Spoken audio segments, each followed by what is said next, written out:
Hey, this is Miss Sinclair for AP World History.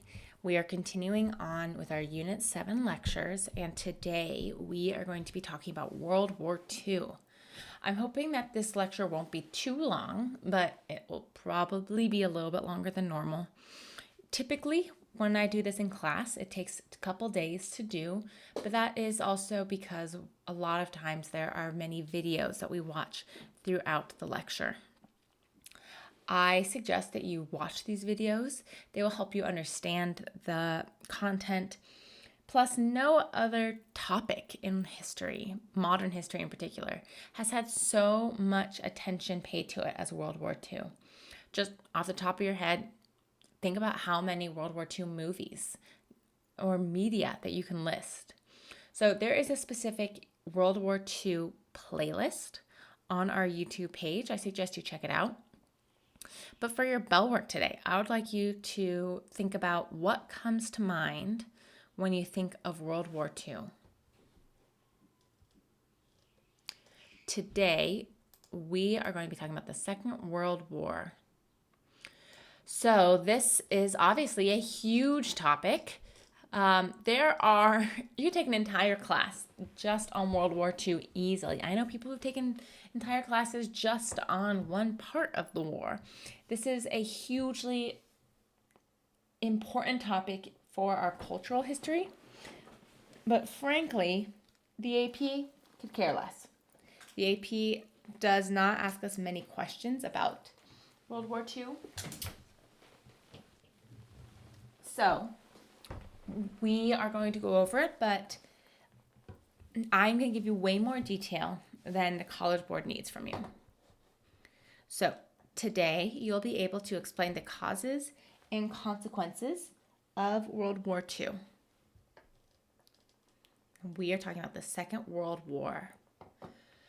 So, we talked about those final dominoes falling to get us started with war, with Hitler invading Poland. Now we are starting the war itself. People are worried that World War II is going to be a repeat of World War I. Remember how much I have emphasized the trauma that World War I entailed. The fact of the matter is World War II is bigger than World War I in every way. It is going to actually be fought around the world, from Norway to New Guinea, from Hawaii to Egypt. It will be fought on every ocean. It will be fought in the seas, in the air, on land. It will kill way more people than World War I, and it will involve way more civilians and productive forces. So whereas World War I, you had to mobilize your economy for supporting the war effort, this is going to happen on a much larger scale. We are going to see that civilians are going to be targeted. So civilians will die more soldiers will die. The weaponry is going to be larger. It's total war. That means every aspect of life is involved in this. It really shows how effectively industry, science, and nationalism can be channeled into mass destruction. So, remember our sequence of events. In August 1939, Stalin and Hitler signed their non-aggression pact. After that, Germany invades Poland, and the USSR claims Eastern Poland while Germany takes Western Poland. So, on September 3rd, 2 days after Germany invades Poland, the British and the French declare war on Germany. So this time you have the Axis powers and the Allied powers. So the Axis powers will be Germany, Italy, and Japan. Then you have the Allies, who are Great Britain, France, and the United States. World War II is a total war. It means the entire nation, including civilians, are considered at war. Everything every aspect of life goes towards supporting the war effort. But with that, since every aspect of life is going towards supporting the war effort, everything is also considered a legitimate target. So, think back to World War I. Do you guys remember what the Schiffman plan was? Germany in World War I was aware that it had a problem with two fronts. It had the Eastern Front and the Western Front. And they never solved it. Their original plan was to rapidly roll through Belgium, conquer France, and then be able to focus on fighting Russia. And that totally fails. Hitler tries this again. So the German armies, the Wehrmacht, and they are going to use what's known as Blitzkrieg, lightning war. So with Blitzkrieg, fighter planes scattered enemy troops and disrupted communications. Tanks punctured enemy defenses. Then with the infantry, they would circle and capture enemy troops. So here's the thing. The German rearmament wasn't a secret. Many people in the French military, usually younger officers, men like Charles de Gaulle, were saying like, hey man, like we need to update our military. The French military was super old-fashioned, like hadn't changed since the beginning of World War I. And everyone in leadership was so terrified of repeating World War I, they were unwilling to sort of see the truth. So the Schiffman plan in World War I said, let's try and roll through Belgium and conquer France. And it doesn't work. They're too slow. It works this time. They are able just to roll through Belgium and conquer France in like 3 days. It is instantaneous how quickly France will fall to Germany, and the northern part will be occupied, and the southern part will be semi-independent under the Vichy regime, which will collaborate with Germany. Do you know why? I love this part. Do you know why it works? It's because of meth. So there's this great book. It's called Blitzed, and I found it fascinating. Essentially, Blitzkrieg works really well if your soldiers don't need to sleep. So one of the things that the Wehrmacht will be doing with all of its soldiers is give them methamphetamines. And with methamphetamines, it does a couple things. One, gives you lots of energy. Two, it removes your critical thinking.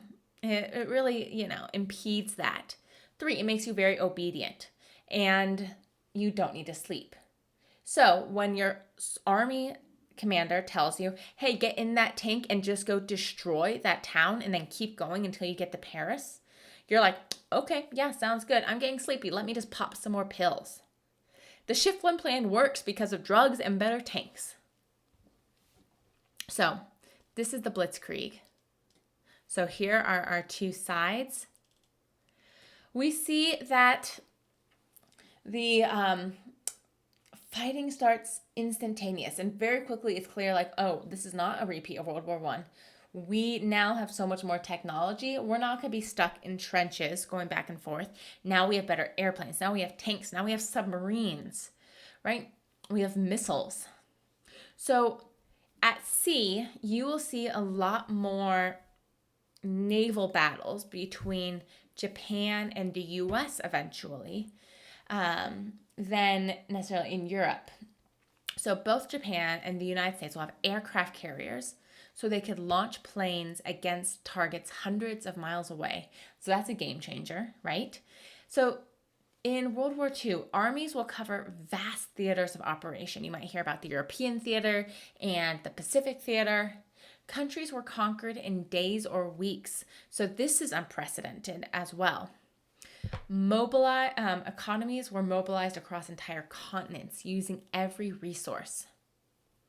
And there was attempts to damage the economies that would support armies. So naval blockades, submarine attacks, bombing raids.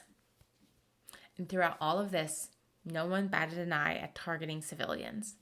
Think about what a change warfare is from even 100 years earlier, right? Even 50 years earlier with like the Crimean War. It was just like two armies running at each other. And of course you wouldn't attack civilians. That would be so dishonorable. Now, yeah, let's Blitzkrieg, let's send the Luftwaffe over London and just bomb them to bits. So, the war in Europe and North Africa. We're going to start in Europe, move forward with some stuff, and then we'll switch over to the Pacific. It's hard to talk about all of this chronologically because so much of it is happening at the exact same time. So, in less than a month, the Wehrmacht conquers Poland, and the USSR uses this time to recapture the Baltic republics that it had lost at the end of World War I. So think Estonia, Latvia, Lithuania. The UK and France declare war on Germany, but they don't actually do anything. The United States is neutral, right? After World War I, they went super isolationist. Then, in 1940, remember they invade Poland in September 1939. They are moving so fast, right? Hitler conquers Denmark, Norway, the Netherlands, and Belgium. He does all of this in less than 2 months. Then France, gone. So by June of 1940, Hitler rules all of Europe between Russia and Spain. Spain is neutral thanks to one Francisco Franco, right? Italy is with the Axis powers. Portugal, also neutral. Both of those places, just chock full of spies. France is conquered. So like continental Europe is gone. It is completely conquered. Let's look at the map. Right? Just look how rapidly. So all that's really left here is Britain, right? That's it. Vichy France is going to be complicit with everything that Germany is doing. You can see how much of the territory is just already being occupied. Sweden was technically independent, but really neutral, but was very much under the influence of Germany. So all that's left is Britain. Britain is the only Western European democracy to survive the Nazis, but they were driven from the continent. So they had no army to speak of. They had, of course, though, geography on their side. Specifically, thank you very much, the English Channel, right? So much of British history is thanks to the English Channel. Napoleon couldn't get to them because of that as well. It's a very convenient barrier. Their island home. So, Hitler wants to conquer Britain as quickly as possible. He realizes that the longer he waits, the more time he allows for other forces to mobilize. I mean, ideally, he wants all of this conquered before the United States gets involved, right? If he can conquer all of Europe quickly, well, what's the U.S. going to do? What he's hoping we're going to do is just be like, meh, okay, well, I guess this is who we have to work with now. Let's cut a deal. So, what does the British have? They have the English Channel. They have the Royal Navy and the Royal Air Force, or the RAF. And they have one Winston Churchill. So, Neville Chamberlain was the Prime Minister of Britain during the policy of appeasement. We've talked about Churchill before, but his real claim to fame is here in World War II. So remember I talked about him with the Boer Wars, the Zulu Wars, right? Where they're fighting the Zulu, and Winston Churchill is a reporter, and he like gets himself taken prisoner of war because he's like getting into trouble, and apparently he just like pissed everyone off because he was so smart and so much of a smart aleck and like super arrogant. He's involved in World War II, and he really advocates for the Battle of Gallipoli against the Ottomans, and that battle is just a disaster. So he loses a lot of his standing. He's considered brash. He is considered rude. he is considered a war hawk, aggressive. So after World War I, when everyone's sick of war, he's not popular. But with an aggressive enemy on your doorstep, he takes charge. He is elected prime minister. So we start the Battle of Britain. The Battle of Britain is when the Nazi air offensive, the Luftwaffe, right? This is the Nazi Air Force, attacks the UK. They bomb again and again. Have you guys ever seen the Chronicles of Narnia, The Lion, the Witch, and the Wardrobe? That beginning part is the Battle of Britain. The reason why the pensive kids have to go into the countryside is because, oh yeah, if you stay in London, you're gonna die. So let's get the kids out of town. Somehow, the British withstand all of these forces. The British had two benefits going. One is a new handy-dandy thing called radar, so they could see the airplanes coming. The other thing is the Enigma machine. The Enigma machine was the biggest secret of the war. And it was something that was so secret that the British were willing to let their own soldiers and spies die rather than reveal it.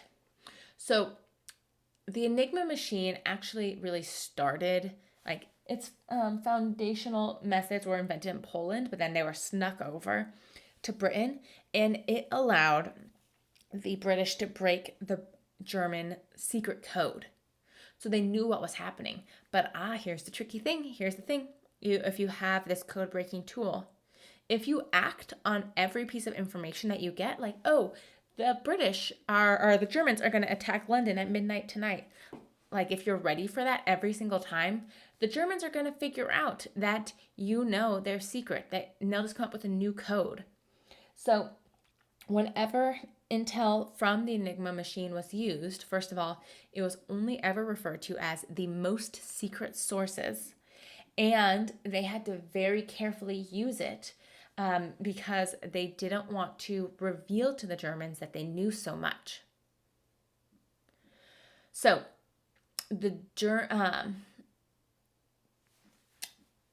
Britain's left with no one left on the continent.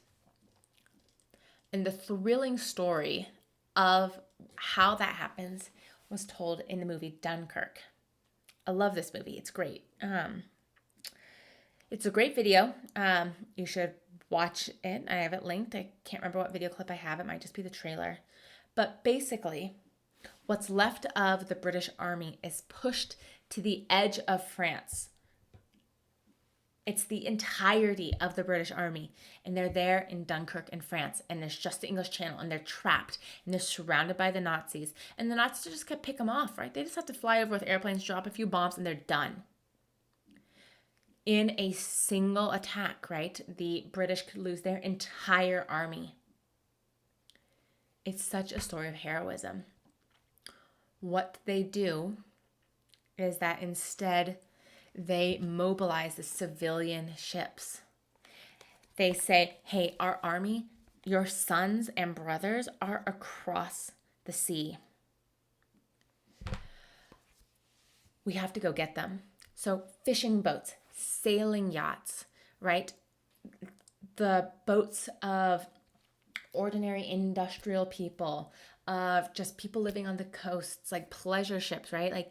They sailed across into a war zone just to pick up anyone they could. Almost everyone is saved.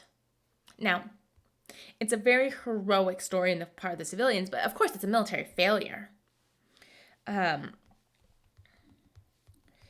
Another movie that looks at the issue of Dunkirk, but from the point of view of Winston Churchill, is The Darkest Hour.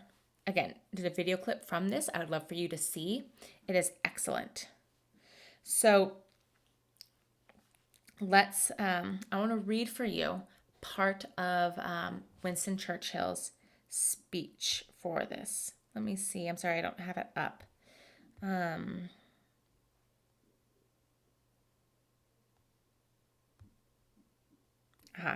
We shall fight on the beaches speech. So, let's see.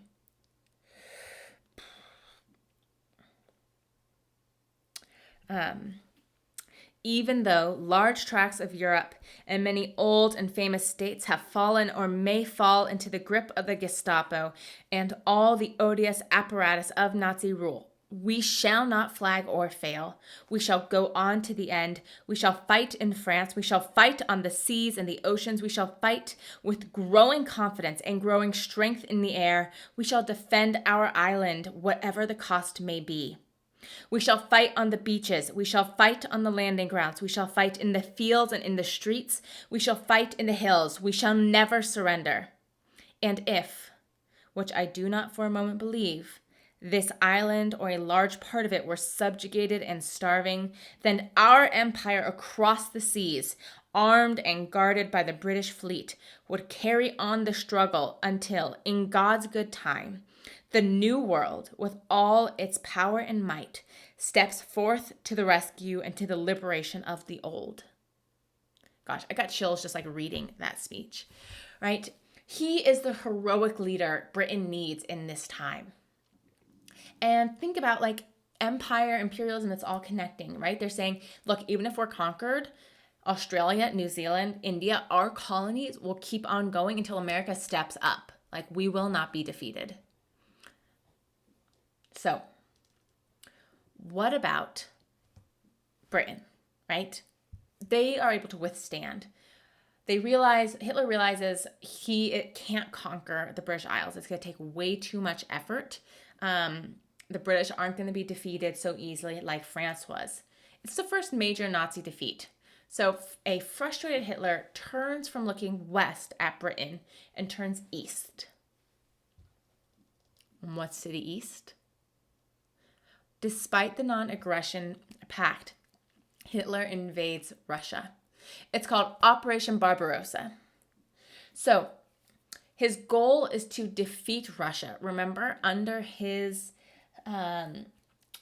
goals outlined in Mein Kampf, he views the Slavs as inferior peoples, only fit to be slaves. So Stalin had supplied the Nazi army. He had given them grain, oil, strategic raw materials. But Hitler wants to enslave the Slavic peoples and feared that if he waited, Stalin would have a strong army. So in 1941, Hitler launches the largest attack in history on the Eastern Front. 3 million soldiers, thousands of planes and tanks. He quickly captures the Baltic states, Ukraine, and half of European Russia within 5 months. Millions of prisoners of war. The USSR seems on the verge of collapse. But what have I said about Stalin? What have I said about Joseph Stalin? He is stubborn, he is smart, and he is power hungry. He is not about to let his new state collapse to this upstart. And frankly, he doesn't care if everyone dies as long as he can keep his state. Enter Stalingrad. Winter of 1941. The Germans are stalled on the outskirts of Moscow and Leningrad. What is Russia's biggest benefit? If the Brits have the English Channel, what do the Russians have? They have their winter. So winter shows up. The tanks freeze. The supply lines break down. So by 1942, the German offensives were never able to take key cities of the Soviet Union. And then you have Stalingrad. Stalingrad is a city in Russia and the site of the turning point on the Eastern Front. This is going to be the Red Army victory over the German army. So this is the turning point in the war. Stalingrad today is known as Volgograd. And for months, Nazi and Soviet soldiers fought over every street and every house. I mean, look at that picture. Do you see the rubble? It's urban warfare, very different from the trench warfare of the last war. You have snipers in buildings. Hitler lost 200,000 men in his army when they eventually surrender. because he tells them, like, no, I'm not giving you any more food or ammo. Fight until you're dead. And the German army commanders are like, no, we're not going to do that. We're just going to surrender. So this means he lost his chance of defeating the Soviet Union and, frankly, winning the war, right? So key victories on the part of the Allies, surviving the Battle of Britain, and the fact that Russia is not defeated. With these two things in place, basically, it's almost impossible for Hitler to win. And so this is the turning point in the European war. So while all this is happening, Stalin is communicating with the United States, with Great Britain, and he's demanding, open up a second front, right? Right now, this is a one-front war. There's no Western Front. He's conquered France. So he's saying, hey, invade Europe. Brits and Americans, come on, open up a second front. Take some of this pressure off of me. Stalin has lots of soldiers, but no real weapons. So just like in World War I, you have more people than you have supplies in the Russian army. He feels like he's on the outside of everything. And the United States don't trust Stalin. They're going to first intervene in North Africa. Then they are going to start thinking about invading France. So that means we do not help him until 1944. So the Russians really single-handedly defeat the Nazis on the Eastern Front. And Stalin remembers, right? This is one of the key reasons why we have the Cold War, is because of this enmity that is established between the United States and Stalin because we didn't help him. So we see that the big three, Stalin, Churchill, and Roosevelt, are in negotiations about when to open up a second front, which will eventually be D-Day. We'll talk more about the different negotiations that happen in the background. But basically, in Tehran in 1943, the big three meet, and they say that, look, first, we'll liberate Europe. Then Russia, you help us with Japan. So, another video clip, Stalingrad. I think it really helps illustrate what the fighting was like on the Eastern Front. Again, there are so many good World War II movies out there. I encourage you to watch them. Just look for video clips. So pause the video and discuss this question. Compare and contrast British, Russian, and German warfare in World War I and World War II. Now, I don't mean compare British versus Russian. This is a continuity and change question, honestly. What things have stayed the same and what things have changed. Why did they change? Okay. Let's talk about North Africa. I told you, there's so much happening all at the same time. So we're going back in time. In 1940, France falls, and Mussolini decides to join the fight in Africa. Remember, he was already in Africa, in Ethiopia. So he invades Somaliland, aka Somalia, and invades Egypt. In 1941, the Nazis are able to control most of the Mediterranean and Europe, and they're moving into North Africa. The British counterattack and defeat the Italians in East Africa. And in 1942, the Germans show up and fight the British back and forth across the deserts of Libya and Egypt. Frankly, the British are able to win this fight because they have more weapons and supplies and better information about the enemy's plans. There's a great book called Churchill's Ministry of Ungentlemanly Warfare. And essentially spies, as we know them today, as saboteurs, right? I'm going to blow up railway lines, didn't really start to exist until World War II. And frankly, they were very poorly regarded in the military establishment. It seemed ungentlemanly and dishonorable to sneak around and sabotage, right? A gentleman fights straight on. Yeah, okay, but these are the Nazis. We're going to blow up their supply lines. There is some great books on this by Ben McIntyre if you're interested in spying and saboteurs in World War II specifically. So, in 1943, the Americans are going to join the British in a counterattack in North Africa and expel the Nazis out of it. So the American tank divisions joined the British under the command of one General Dwight D. Eisenhower and help clear the Germans from North Africa and the Middle East. So in 1943, in November, Great Britain, the United States, and China all meet in Cairo. Shanghai and Manchuria have been conquered by Japan. We want to keep China free, but we don't understand it, though, at all. So we think that they're actually united against the Japanese when they are actually involved in an internal struggle of civil war, right? We think the United States and Britain look at China and think that the Kuomintang and the communists are on the same side, when really they're in an internal power struggle while simultaneously fighting the Japanese. So we have many of these conferences going on. In 1945, we advance into Italy from North Africa and conquer Mussolini. So let's talk about the U.S. involvement. I've been talking about them off and on. But of course, it really starts in Hawaii.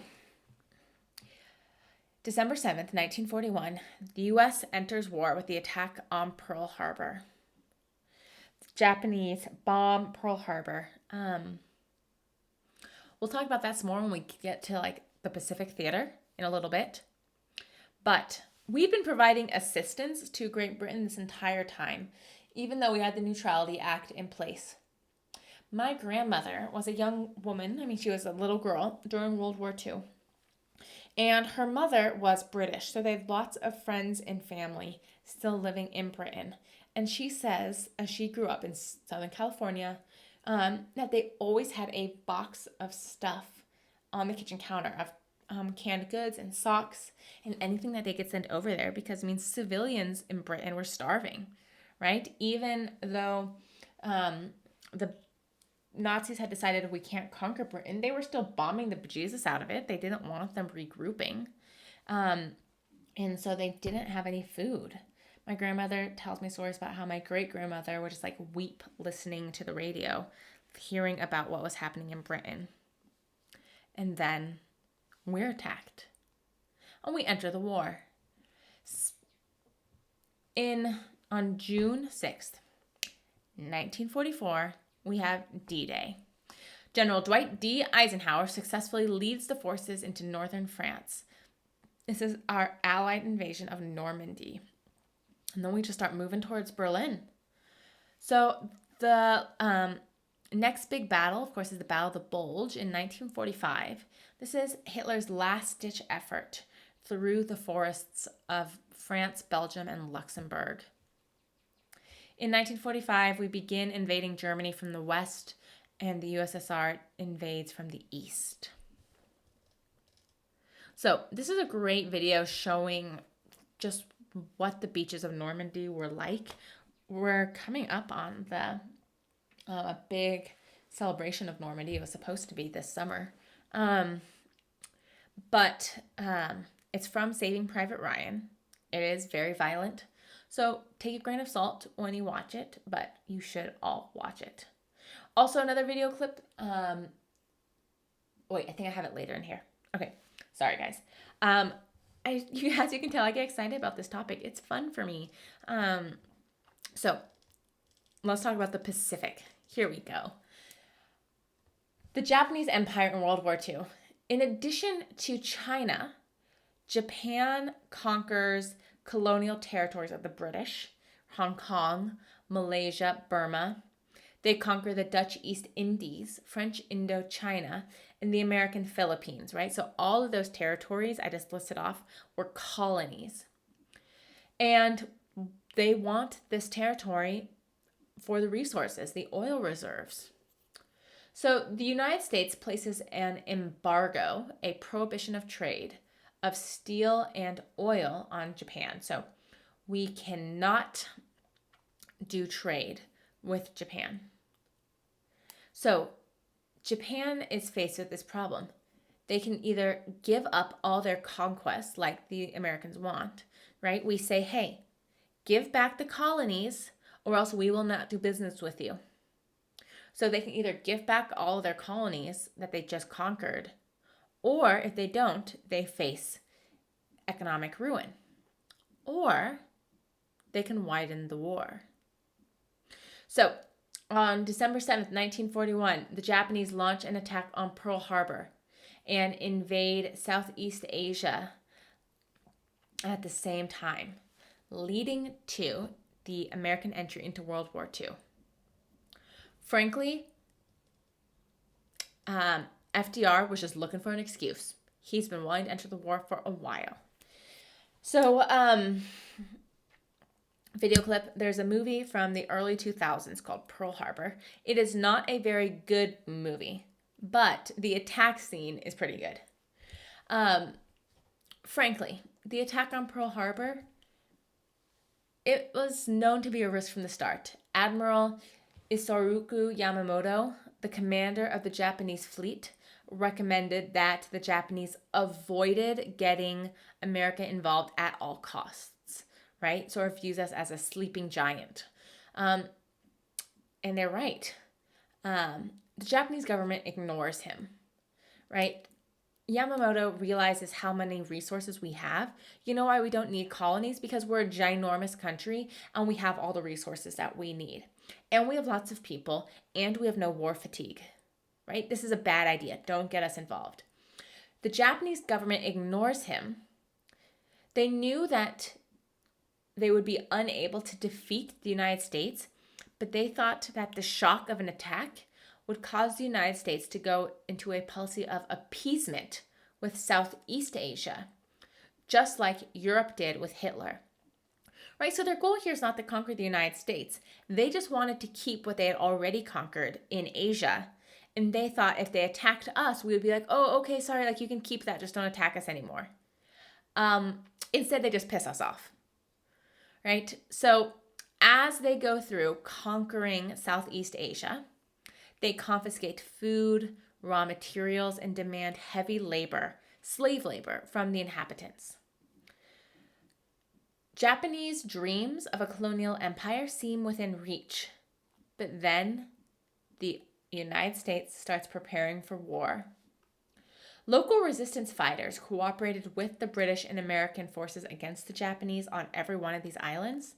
It's not like the Southeast Asians were like, oh yeah, sure, please conquer us, Japan. Please abuse us and murder us and rape our women. No, they were fighting against them every step of the way too. So the U.S. Navy and Air Force begins an island hopping campaign to capture key islands in the Pacific while making their way towards the Japan. The British were involved here too, but not so much RAF forces from Britain itself, but think New Zealand, think Australia, India. So the war against Japan. It's an island war. We're hopping between islands. We knew we might need to invade Japan if necessary, but ideally we didn't want to do that. So we have a two-pronged approach. Island hopping, right? First, secure one island and then go to the next. And attack with our Air Force. So MacArthur is the big general here in the Pacific theater. And they realize that if we can slowly start to eat away at the Japanese conquest, and eventually we can cut them off. So you have the Battle of Coral Sea in 1942. It's going to be our first battle fought by aircraft, and it's going to be to save Australia. By May of 1942, we're completely at war. The war in the Pacific is fought almost entirely by air. We secure Australia, prevent the Japanese from taking it. Next big war, Midway, June 1942. This is going to be the first defeat of the modern Japanese Navy. So this is a turning point. Now Japan is on the defensive. So Japan tried to eliminate the U.S. as a naval power in the Pacific. And the Allied forces are able to decode the plan ahead of time. So we sink 4 out of their 6 aircraft carriers. Without them, Japan faces a long and hopeless war. Up until this point, frankly, Japan had been unstoppable. But at Midway, they are defeated. It's our turning point. One of the ways that we are able to combat the Japanese is through the Navajo, indigenous peoples of the Americas. The Japanese kept on breaking our code until finally someone has the bright idea. Instead of using a code, let's just use a language, an isolated language that is unlike any other. So the Navajo code talkers are a huge part of the reasons how we are able to communicate the information between our armed forces without the Japanese finding out ahead of time. HBO has 2 really good miniseries on World War II. One is called Band of Brothers. That looks at a troop of soldiers going through from D-Day through the end of the war. And then they also have the Pacific, looking at, again, as the life experiences of a group of soldiers fighting in the Pacific. We have further fighting, right? You have the fighting of Guadalcanal in August 42. They use DDT. So here is something for your environmental interactions box. DDT is a pesticide. And one of the problems we were having is that the Japanese were hiding in these dense jungles of Southeast Asia. So they just dropped DDT over the entire island. It kills plants down to the roots. So it kills all the vegetation, allowing us to see the enemy, but destroys the unique ecosystems of these isolated islands. So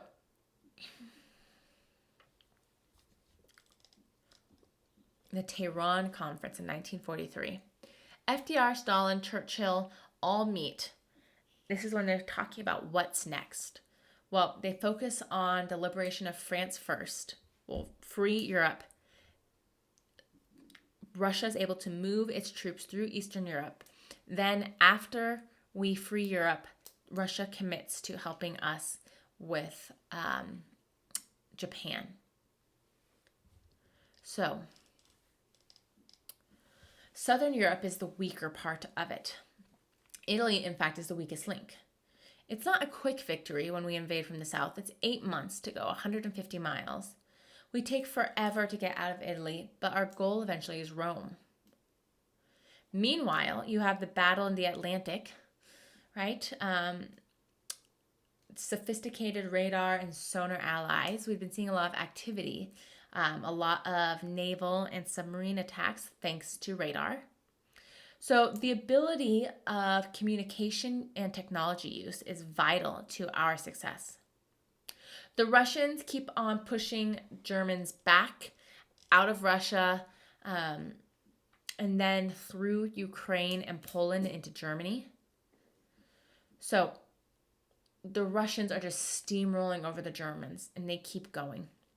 There are huge concerns about what will happen if the Red Army takes Berlin first.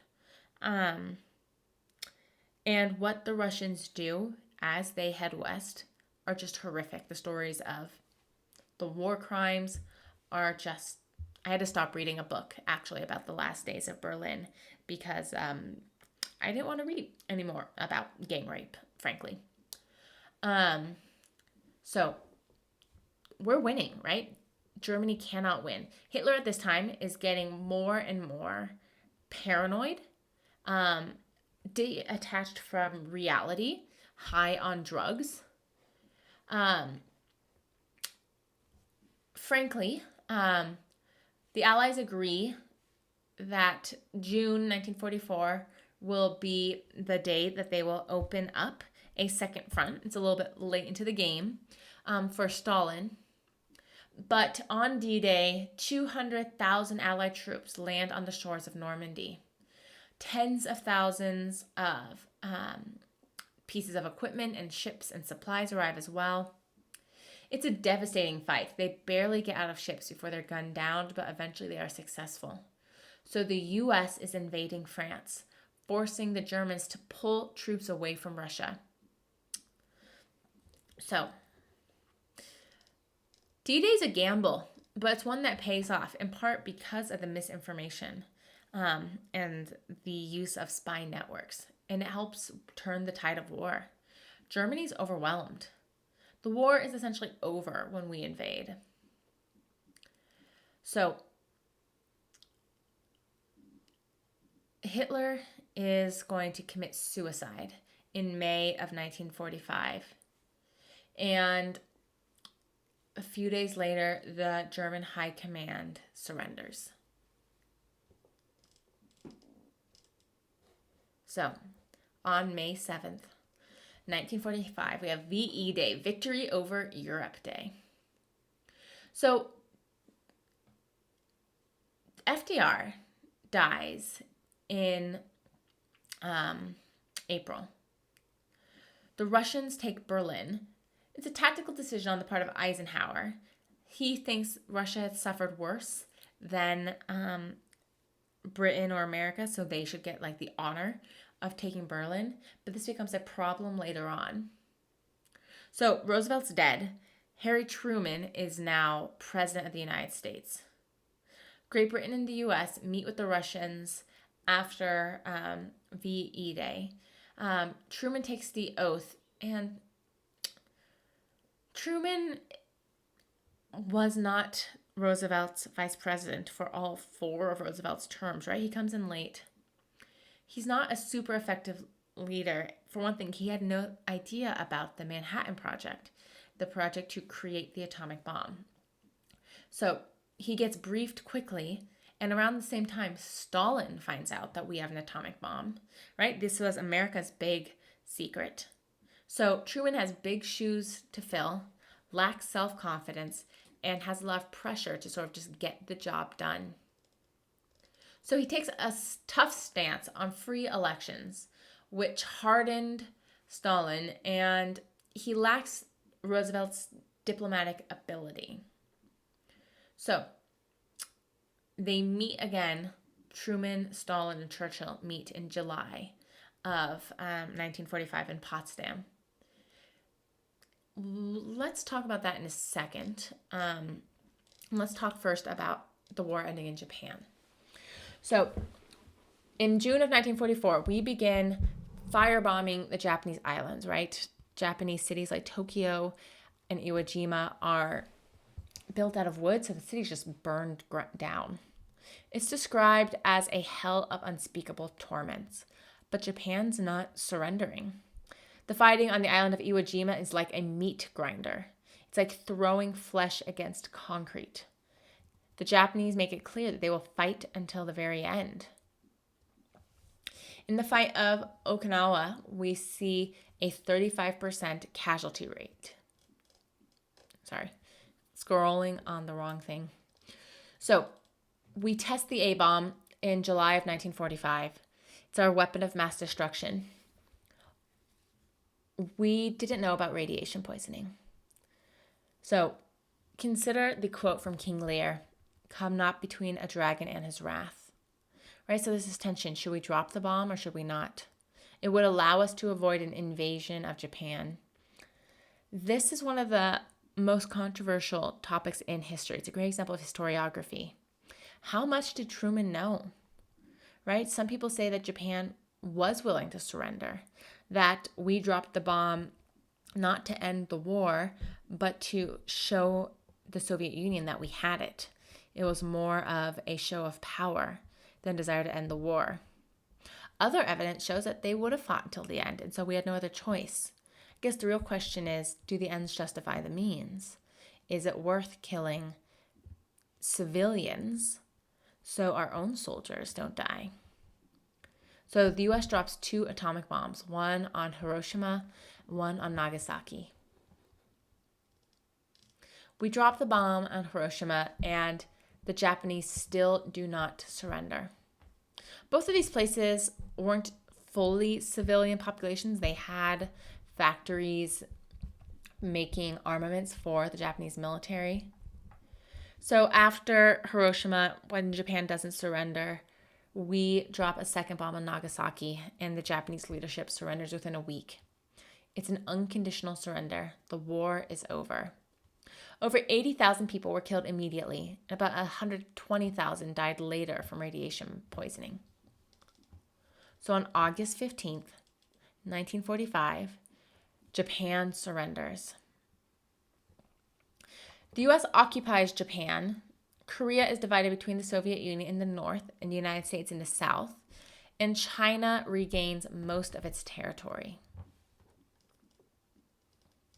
So, should the U.S. have dropped the atomic bombs on Japan? Was the action ethical or moral? How do you decide?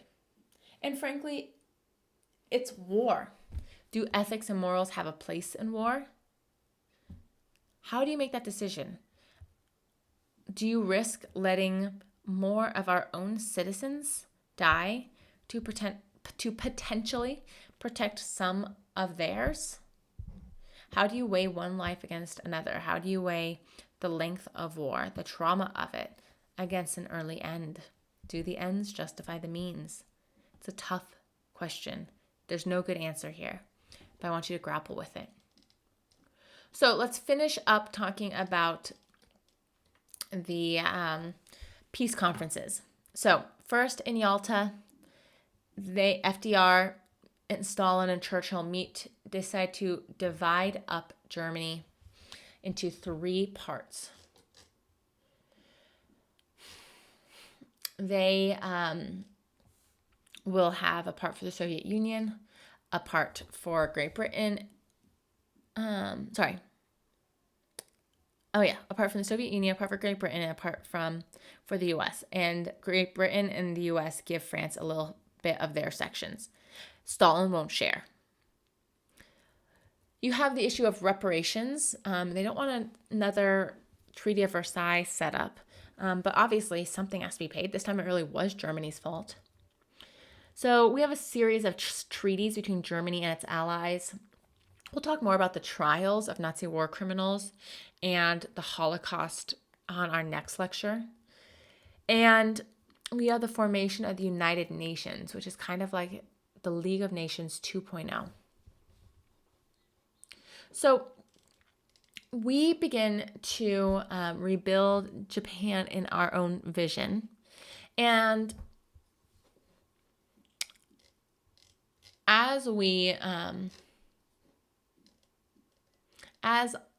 the peace conferences reveal this tension between the Soviet Union and the United States, it becomes clear that the major powers now are not Europe. It's no longer Great Britain and France and Germany. But now it's a new world, with the major powers being the United States and the Soviet Union. Many independent states were created in 1918. Some of them will be restored to their independence, but they'll all fall under sort of the influence, the domination of the Soviets. These include Romania, Czechoslovakia, Hungary, and Bulgaria. In the Atlantic Charter of 1941, we have an agreement between the United States and Great Britain that outlined the goals of the war, and it included a provision to restore self-government to colonies, realizing that the age of colonies is behind us. So in 1946, the U.S. grants the Philippines independence. France resists, trying to keep Algeria and Indochina, aka Vietnam, for a little bit longer. In China, we see that the formal Japanese surrender in 1945 surprises the Kuomintang. The US gave the Guomindang millions in aid and weapons, but wanted them to work with the communists. Instead, Chiang Kai-shek is just preparing for a civil war. But the problem is that the Chinese public hates the nationalists. As they moved into areas previously occupied by the Japanese, the nationalists, the Guomindang, just act like another occupying force. They're not acting like liberators. They taxed the people that they liberated, quotation marks around that, more than the Japanese. They took supplies and were still super corrupt, enriched themselves. So the communists got all of the equipment seized by the Soviet Union and the American weapons from deserting Guomindang soldiers. So they had the support of the public, and it becomes clear which way the tide is turning. More and more Guomindang soldiers desert to the communist side. In 1949, the Guomindang armies collapse. Chiang Kai-shek flees to Taiwan and sets up a government there. And in October of 1949, Mao Zedong announces the People's Republic of China. It's a really long lecture. I'm sorry about that, guys, but it's all done. We only have one more lecture left in Unit 7. For our summary, I would like you to explain the causes and consequences of World War II. There are lots of videos to supplement this lecture on our YouTube playlist, specifically in the Unit 7 World War II playlist. Please check it out. And if you have questions, please don't hesitate to ask. Thanks for listening.